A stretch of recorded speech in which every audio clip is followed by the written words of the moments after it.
Welcome everyone to tonight's webinar, Mathematical Methods Exam Style Questions, Part 1, Functions and Their Graphs, brought to you by Texas Instruments Australia.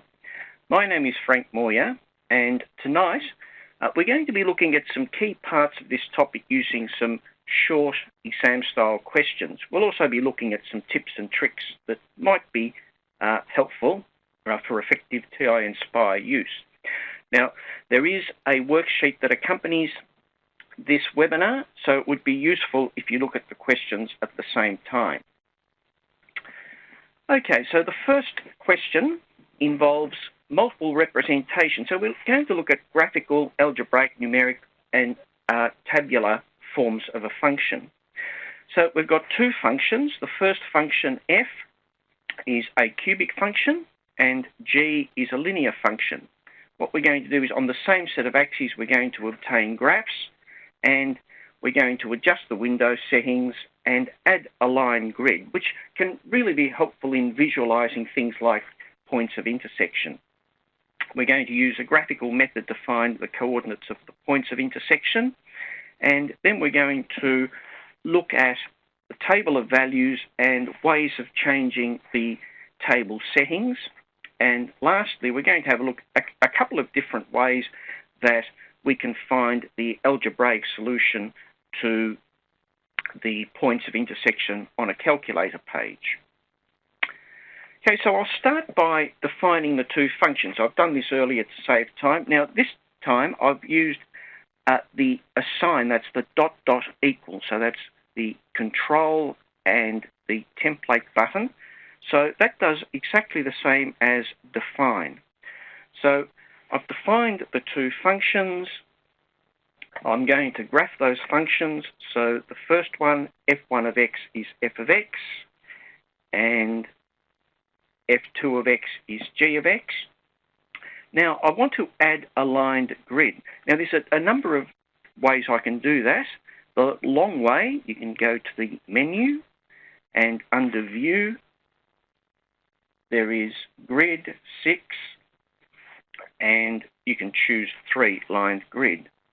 The way that I tend to do it, however, is to use the context menu. So the context menu is like a pop-up menu, like a right mouse click in a Windows application. So control menu, under hide and show, you've got show aligned grid. Okay, now there's a number of different ways that I can change the window settings. I can go through menu and number 4, the window zoom. That can be quite cumbersome. There's a more interactive way of doing it. Here I might want to pull the workspace down. So if you just go anywhere in the workspace and press Control and the click is the little button at the center of the navigation pad, you can actually grab the workspace and move the workspace around so that you can have the interesting part of the graph right at the center. Now, you can also grab one of the ticks on the axis, and once again, Control, click, and you can grab the ticks and move in both directions. Now, when you do that, it moves by the same amount in both the x and the y axes. The reason being, if you have a circle, it will stay a circle.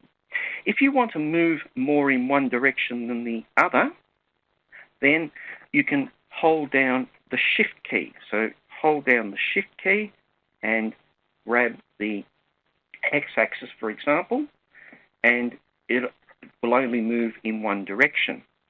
If I want to change the values here, if I want to change that 0.2 to 1, just touch it, press enter once to select it, enter again, makes it editable, change that to 1. I can do the same for the 0.5. I want the intervals to be 1, so enter, enter again, and there you go. All right. Now, the other thing I want to do is find the points of intersection graphically. Now, there's a number of ways I can do that. I can go menu, and under 6, analyze graph. One of the options is intersection. However, you need to do each point of intersection separately. When you have multiple points of intersection, it can be more efficient to instead go to 8, the geometry menu. So under 8 and points and lines, one of the options is intersection points, number 4. And you see the little tool up in the corner here, and if you hover over it, it tells you how that tool works. Click the first graph, click the second graph, as simple as that. So I click this one, and I get both points of intersection. Now, the points of intersection are written as decimals, and there is a default number of decimal places that are shown. So in this case, it's float 3. You can change that if you wish. You can go Menu and 9, Settings, and this changes the graphs and geometry settings. But I find that float 3 is generally quite appropriate, because if you have too many decimal places showing, then the workspace gets too busy. So what I prefer to do is, if I want more decimal places, say for this value here, to see whether that in fact has an exact answer, you hover over it and just press the plus, and we see that, yep, in fact it's 4.37, which is, although it's a decimal, it's actually the exact answer. If I want fewer decimal places, just hover over it and press the minus key, and you get fewer or more by hovering and pressing the plus or minus. So there we go. Okay. These are ones I did earlier. So I want to add a table of values. So how can I add a table of values? Well, I can go to Menu, and option number 7 is Table, and I can see that Control-T is actually a shortcut. So Control-T is, it toggles between showing the table as a split screen and not showing the table. So let's try the shortcut. Control-T, and there's the table. Now the split screen can be not very convenient. So if you want to separate those two out, you can go to the Dock button, and under Page Layout, number 5, one of the options is to ungroup. So the split screen, you can ungroup those two pages. So 8, ungroup. So now I've got the table as a separate page, which is easier to work with. I might want to change the settings for that table. So once I'm in Table, if I press Menu, I've got Actions. Now, Actions is just resizing the columns, and under the other option, one of the things you can do is to edit the table settings, number 5. So for example, I might want to go up in steps of the step size, tab down to there, I might want that to be 0.5.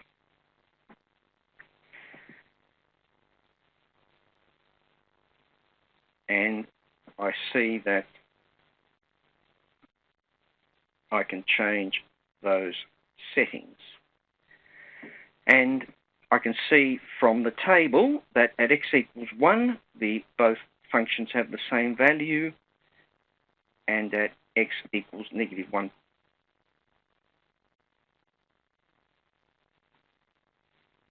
I can look for the other value where it's also got the same value. Okay. So table Control-T toggles between the two. So next we're going to have a look at finding exact values using the algebra. So I've defined the two functions. Now, one way of getting the points of intersection is the simultaneous equation template. So I can go to Menu, and under Algebra, 7, Solve System of Equations, Solve System of Equations. So I want two equations. The variables are x and y. Okay. So I've got y equals f of x and y equals g of x. Now I can either type in the g, or I can go to the var button and choose it from the var button. And I get the answers quite readily. X equals 1, y equals 1, or negative a half, and 35 on 8. The other approach I can use is to use zeros. Now, zeros is similar to using solve, except that when you use the zeros command, you have an expression that equals 0. So I'll just copy this and go back to the previous one. So instead of having f of x equals g of x and solving for x, it's f of x minus g of x equal to 0. And you don't need to put in the equal 0 because it knows that that's what you want. And when you do that, instead of showing the answer as x equals negative a half, x equals 1, it shows it as a list. And to then find the y coordinates, you can just substitute those values either into f of x or g of x. So f of, I just go up to the list in the history, press enter again, and I've got my coordinates, negative a half, 35 on 8, and 1, 1. Or, of course, I could have done the same thing substituted into g of x. Okay, so they were just a couple of different ways of getting the points of intersection other than solve. I think students tend to only use solve, and there are a few other options. Now, piecewise or hybrid functions. So in the previous problem, f of x had a definition. I now want a new definition for f of x. So it's a good idea to insert a new problem into the document. So to do that, there's a couple of ways of doing it. Probably the easiest is to hit Document and for Insert Problem, and then you can choose the application that you want to insert. Okay, so we're going to insert a new problem in the document. Then we're going to define the piecewise function, obtain a graph of the piecewise function and y equals 2x plus 4, and then we're going to find exact coordinates for the points of intersection.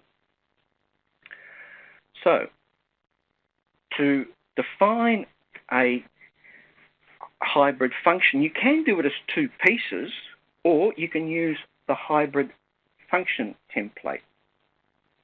So, if you go to the templates,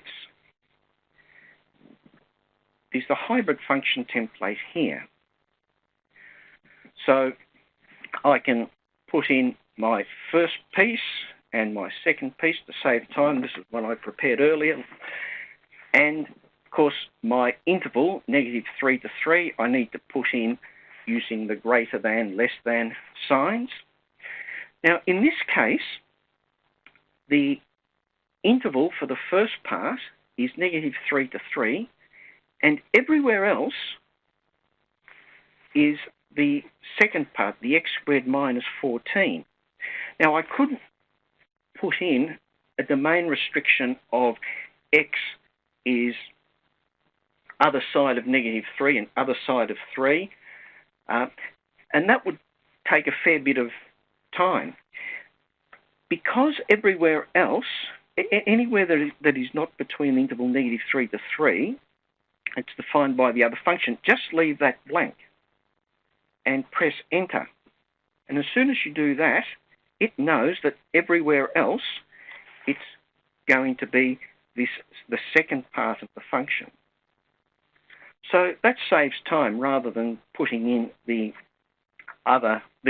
full domain for the other section. All right, so I'm going to now graph f. So I can now go up to here. Having defined f of x as a hybrid function, f1 of x equals f of x, and you get it in one go. And I'll do the same with the other function.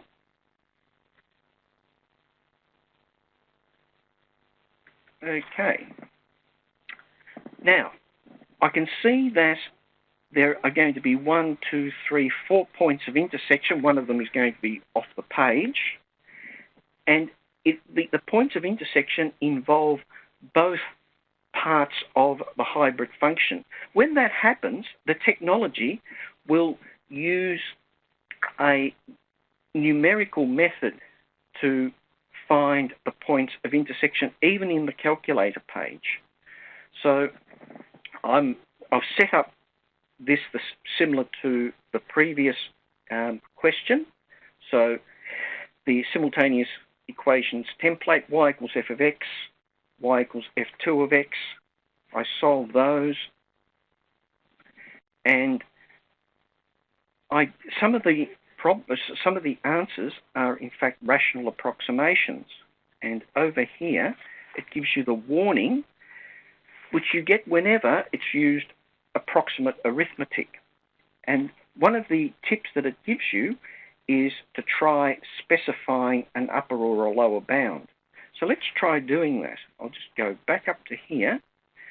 I'll have a look to see what happens if I put in a restriction. So I'll put in the given, control equals, and left arrow, given that x is less than -3. And I see that I get the exact coordinates. And over here, let's try greater than 3. And once again, I get the exact coordinates. So just be aware that when you get warnings like this telling you that it's used approximate arithmetic, that sometimes it will find the exact answer if you put in an upper or a lower bound. Okay. Also, with some of these questions, you can, all of the calculations can be done in a maths box in a notes page, and the advantage of that is that when the answer is very long, it can be easier to read all of the parts of the answer than in a calculator page. All right, so let's start having a look at some multiple choice questions. Now, this question is similar to one that was asked last year. Very, very simple question. Many students were able to do it in their heads.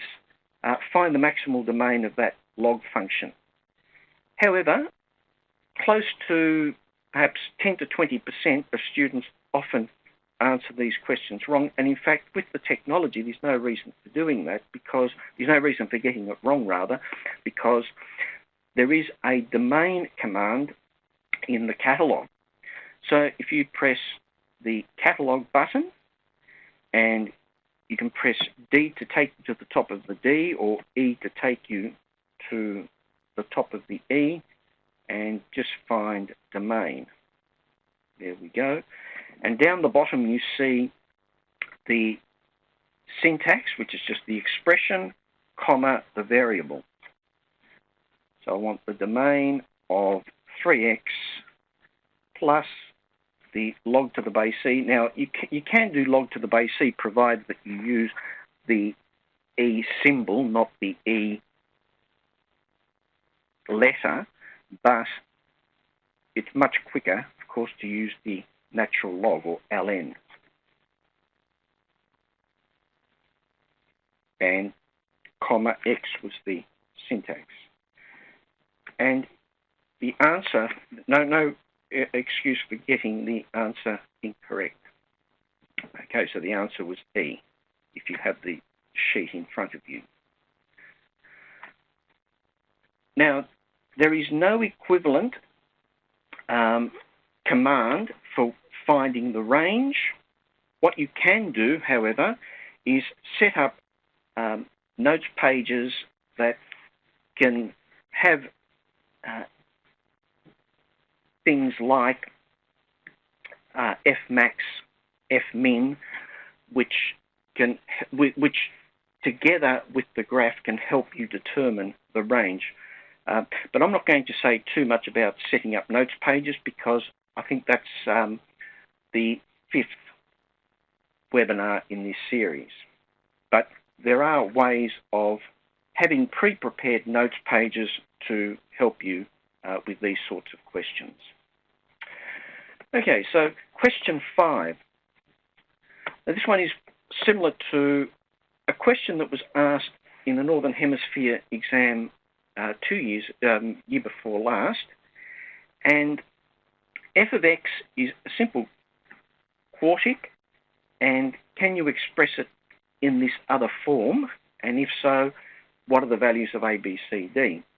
Now, some students equated the two expressions and then tried to solve for a, b, c, d. Well, you can't solve for four unknowns with just one equation. So, but hang on, that's only the second form is just a factorized version of the first. So can we just factorize? Well, let's try it. So let's factor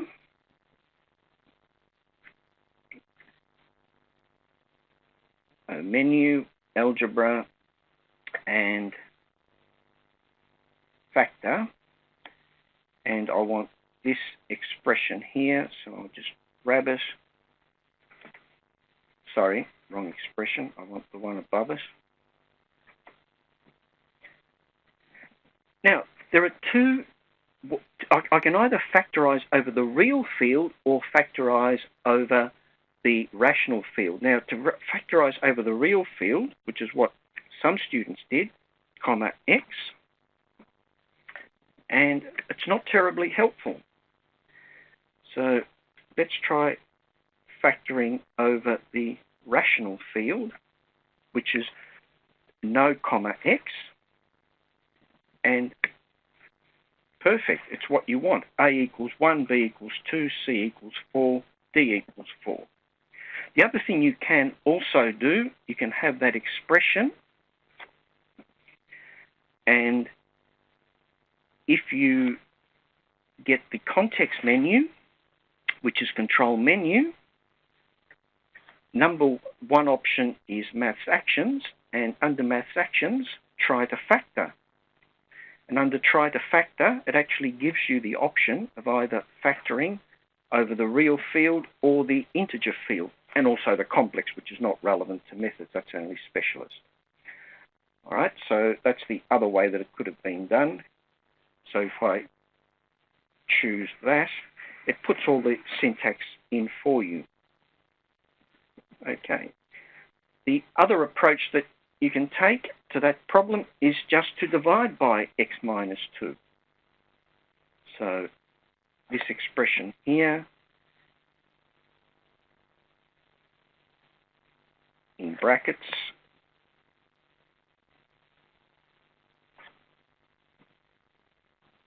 x minus, sorry, 2 minus x, and once again you get the results. So a very, very straightforward question that caused more grief than it should have. Okay, so the answer was option A. So fraction tools, there was a question similar to this asked a few years ago. Very, very easy question. So you've got this function here and you want it expressed in this form, and a few ways of doing that. You can, of course, use polynomial division, but for a 1-mark question, it's far too long when you've got the technology. So what you can use is the fraction tools, so under Menu and Algebra, Fraction Tools. Now, what you want to do is make it look like a proper fraction, something like 1.5 rather than 3 on 2. So proper fraction, and I just grab this bit here, and there it is. So the values of P and Q were -4 and +10, because note that the Nspire has reversed the sign of the denominator. So it's -4 and +10. If you use expand, it does exactly the same thing. So Menu, Algebra, Expand,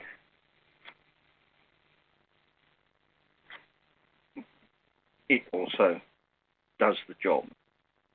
Okay, so some very, very easy questions that seem to cause some students more difficulty than they should. Now, why might you want it in that form? Because it makes it much easier to then find things like the equation of asymptotes. So I have that function.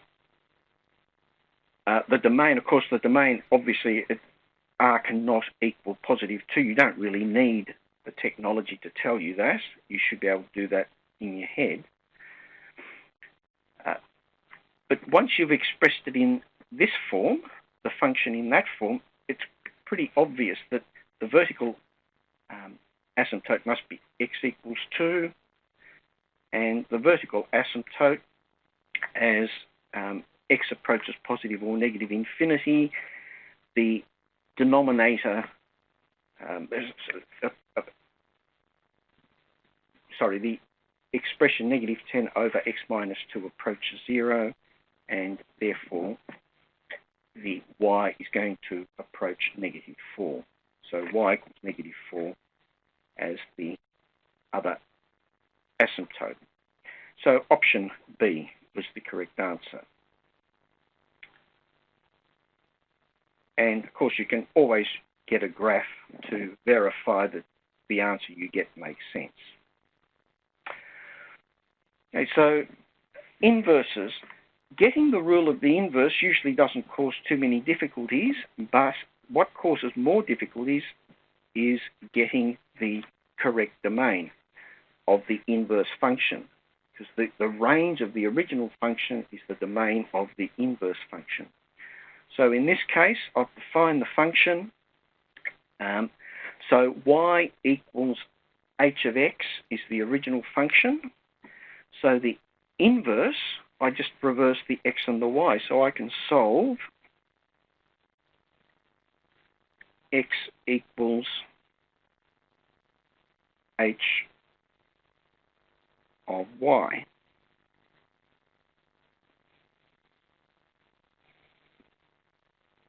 And I've got the rule, not a problem. And I've also got a restriction on what x can equal. What about the domain of the inverse? Well, that's where it's useful to draw a graph. So to save time, this is one I did earlier. So I've got the original function and the inverse. What I've done for the inverse is I've gone to relation graph, and the relation was x equals f1 of y. So the original function was in f1 of x. So I just reverse the x and y, and I can see quite clearly that the domain of the inverse function is going to be from 0 to 1, obviously not including 0 because it's an asymptote. Okay. And just this next question, functional equations. So the way that you can answer these functional equation questions is using the equivalence test on the Nspire. So I have this function one of these 5 functions from the 5 options satisfies the equation f of x all squared is equal to f of 2x plus 2. So it's one of those examples where you're going to have to work through every multiple choice option. So let's have a look to see how equivalence on the Nspire works. So I've got that expression there, and it says false. So it is never true. What about if I have equals root 5? True means that it's always true.